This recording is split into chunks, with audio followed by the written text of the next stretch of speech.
Hello, everyone. I'm DearMYRTLE, your friend in genealogy, but you know that this channel's all about journal making to tell ancestor stories, one little episode at a time. But with October coming up, I decided to use this Graphic 45 Midnight Tales collection pack to make a journal for my granddaughter, the little redheaded girl.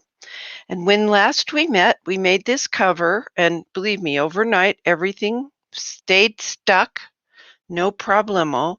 But I thought that I would take some little beads, and where did I put them? Oh, yes, Paper Studios black beads, and put them right here where I have little dots, but I thought I would attach those. I did a few more things last night after I recorded. I really should remember to hit that record button. All right.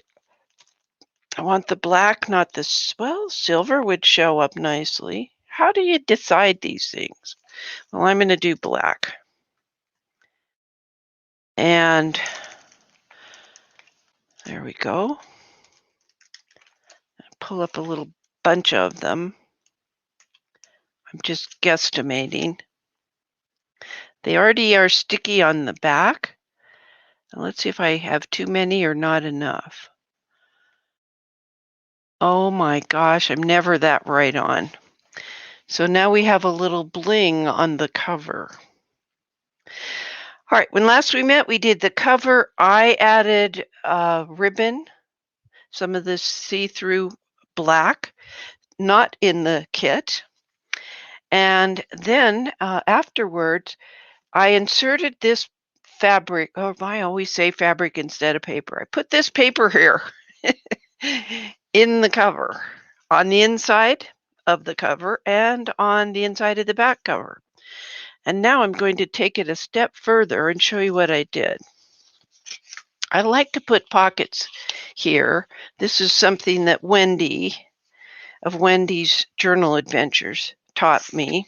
She tends to do this on almost every one of her journals of late, is she'll put a little tuck spot, a place to put things in the front and back inside of the cover.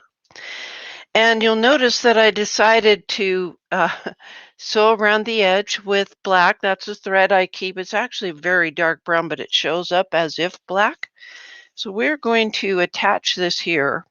It's okay that it's not perfect. I try my best, but that lets you know that it's handmade, one of a kind, inspired by these wonderful papers from Graphic 45. So I always remember also from Wendy to put my hand where I don't want the glue to go. I'm going to put the glue right on top of this thread.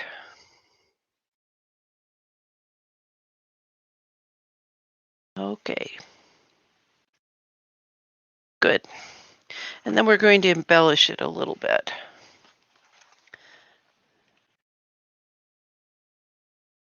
Because you can't just have it be plain. I mean, heaven forbid. All righty, there we go. Now my plan was to take a couple of these little cutouts and place them here just randomly, but I thought, wouldn't it be fun to use some of this eyelash yarn, I think that's what they call it, to string between them. So let's cut a little bit of it and go from there. All right, and I'm going to have eyelashes all over my workspace, I can just tell you. A little bit big, cut off a little more. Whew, yep. All right, and the other thing to tell you about is a trick that I learned. I think I learned this from Shabby Dabby Doodah, Tina. I wanted the edges to look a little bit like a stamp. And so I'm using these hair trimming scissors. This is what we'd use to thin hair.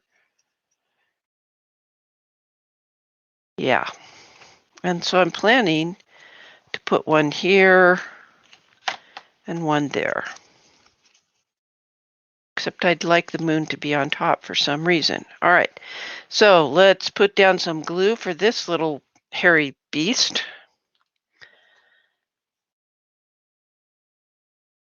I have a close friend that doesn't do anything with Halloween, and I understand that. It can be scary, but I just think of it as fun.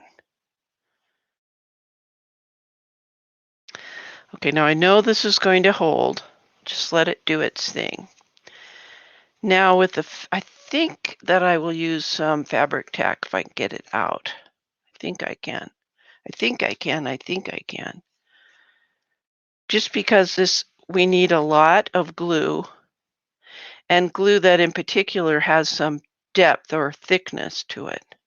And you will recall that my latest batch of art glitter glue has been very runny. Okay.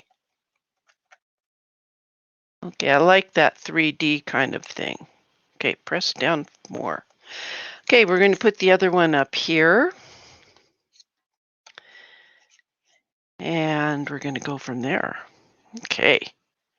A little bit more. I guess I could do this on camera. I got to get the hang of this again. Not that I had it perfectly well in hand to begin with. All right. Clearly this needs to have something pressing it down besides my fingers, because I want to show you a couple other plans that I have. I've already made the one for the back cover. And all right, I'm getting glue everywhere. So we'll be doing the same thing here, but I want to show you the next plan because this first page is pretty important, I think. And I've already lost my girl, the little flip. Oh, great. It's definitely gone. Well, let me show you another flip that I did. And we'll pick her up later as soon as I find that girl. Oh, she's right here. One of the fun things about journal making, and I know my desk is a total disaster, but if I clean it up, then I will forget to record again. Okay, is to have not only pockets where little journaling cards come out, and I'll have to obviously decorate all this, but to have little flips. And so I took this image and I had to cut it down because it's bigger than our pages are. But I like this, the witch and the black cat and little toads on a mushroom and bats flying in the air. And I thought, oh, well, I could make a flip out of it rather than just gluing it on this page. But I had already cut across the top. So I looked for some paper, and isn't it perfect that this is double-sided paper? So we have a spidery web. They're like having a convention up there. And I found this orange trick or treat part from another page. And I used that to create my flip. Yeah, that's what we do. All righty, so that's enough for today. There's nothing left to say, but happy family tree climbing, everybody, and journal making. That's a wrap.